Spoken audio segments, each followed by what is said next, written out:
ntibitahuritse ingene ingendeshwa ziguma zibonekeza mu mabarabara ku bwinshi mu gihe hari ubukene bw'igitoro mu gihugu. Ni zimwe mu nyishu zatanzwe n'umukuru w'inama nshingamateka Daniel Gerard Ndabirabe ku kibazo cashikirijwe mu nama nshingamateka kijanye n'ingaruka ziriko ziribonekeza kubera ikena ry'igitoro, mu gihe umushikiranganje wa mbere Gervais Ndirakobuca yariko arashikiriza ivyaranguwe mu gice ca mbere c'umwaka w'ibihumbi 2024 ushira umwaka w'ibihumbi 2025. Yagiye nibaza mvuga ni none ko abarundi sinzi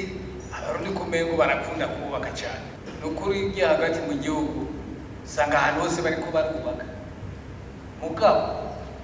wumva barabandi kubara bavuga ngo turakenye abandi amagorofa ariko araduga. Rero hari igihe nuba ariko araduza igorofa kwigira ngo turakenye cyangwa kugira ngo ndabuze igitoro nawe ico gitoro ibyo bintu ari kubakisha n'ibintu yabuze hanze ariko akaba ariko wagenda mwibarabara ukabona imitugi kwegana mugabo ukumva baravuga ngo nta gitoro n'ijya mitugi igendeshwa nimba nka devise akunze kwitwaza nimba atazi hari mu gihugu none arya makamyo yirirwa agenda akwegana menshi ubona yuzuye amabarabara none bakoresha igitoro bakurahe kubera iki mudaheza ko mubabaza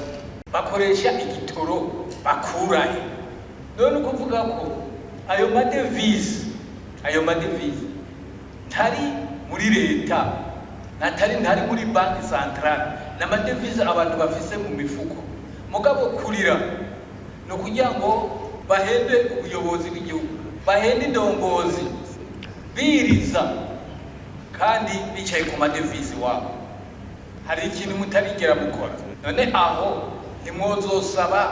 derogation spéciale abashinga amateka mukamanuka